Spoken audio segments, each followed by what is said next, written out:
দেখ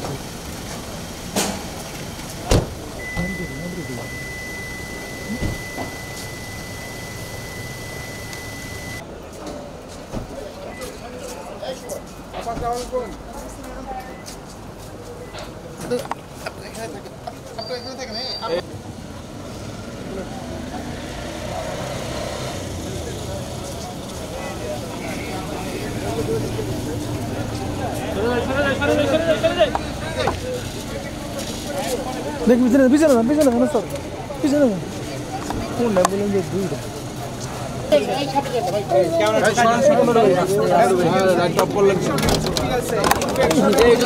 দূরে থাকেন আমার ভাই এরকম শুরু করছেন আপনারা আইসিইউ মুক্ত রাখা সেটা যদি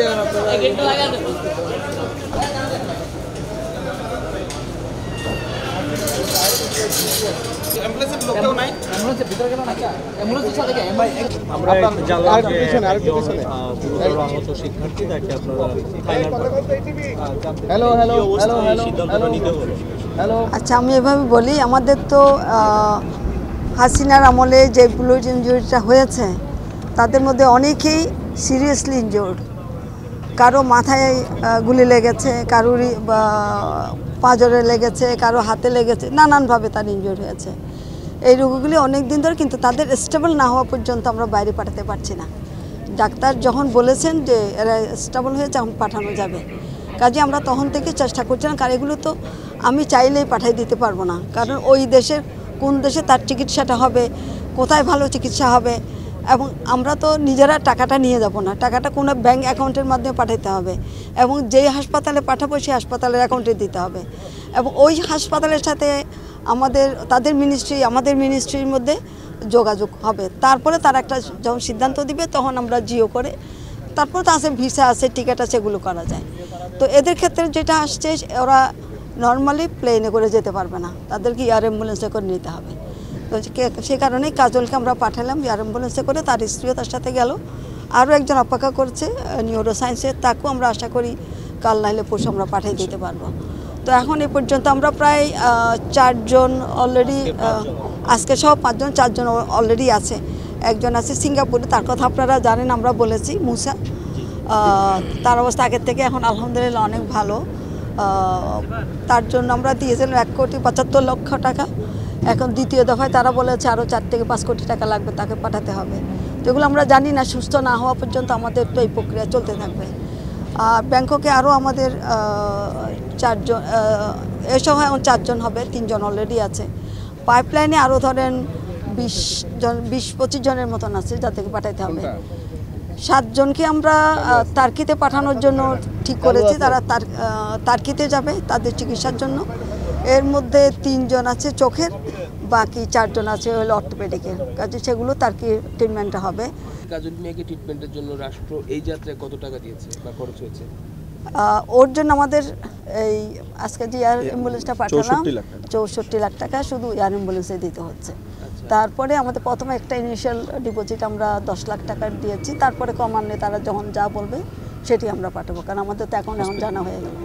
আমরা একসাথে সব টাকা দিচ্ছি না, দেখে বুঝে তাদের থেকে জানার পরে আমরা সেভাবে করছি। যেমন আমরা মুসার জন্য দিয়েছিলাম 1,75,00,000, তারপরে কাশিমি বলে একজন গেছে, তার জন্য আমরা দিয়েছি 70 লাখ।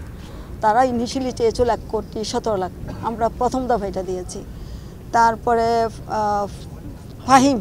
ফাহিমের জন্য আমরা দিচ্ছি 27 লাখ।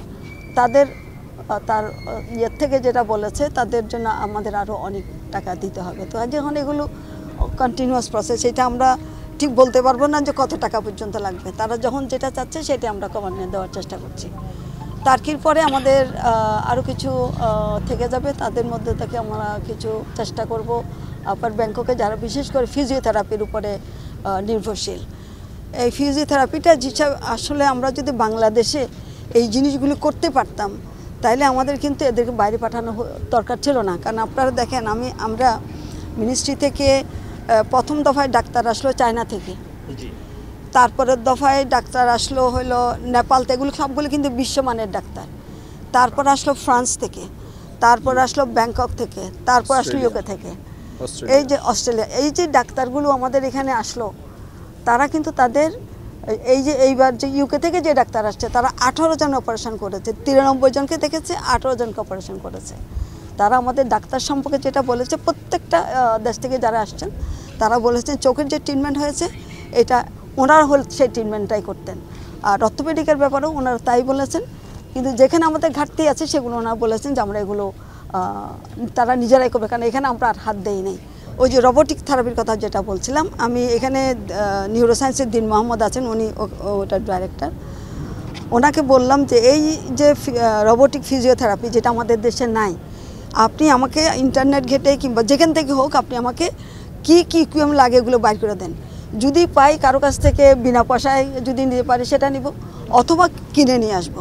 কিনে নিয়ে আসলে এটা তো আমাদের এইবারের ইনজুরিতে শুধু হবে না, ভবিষ্যতে আমাদের তো অ্যাক্সিডেন্ট লেগেই আছে, তাহলে তাদের ক্ষেত্রে এটা কাজ দেবে। এবং আমার লোকরা যদি আমরা ট্রেনিং দিয়ে দিই তাহলে আমার কর্মসংস্থানেরও হচ্ছে, আমার সব মানুষই আল্লাহ মাফ করবে যারা এই অবস্থার মধ্যে আসবে তাদের প্রত্যেকের ট্রিটমেন্ট হবে। কাজে কিছু কাজটা কনস্ট্রাকটিভলি করতে হয়, ভবিষ্যতের কথা চিন্তা করে করতে হয়। আমি শুধু আজকে সব করে ফেললাম, সব পাঠাই দিলাম, এভাবে তো হয় না। তো এই হলো আমাদের পরিকল্পনা। তো ধন্যবাদ। সুপার ক্রিটিক্যাল হসপিটাল এগুলো তাহলে কি কাজে লাগবে? শুনেন, এটা তো আমরা করি নাই, ওনারা করেছিলেন, সরকার করেছে তো, সরকার করেছিলেন। আমরা এখন চিন্তা করছি এটা আমরা কীভাবে কাজে লাগাবো।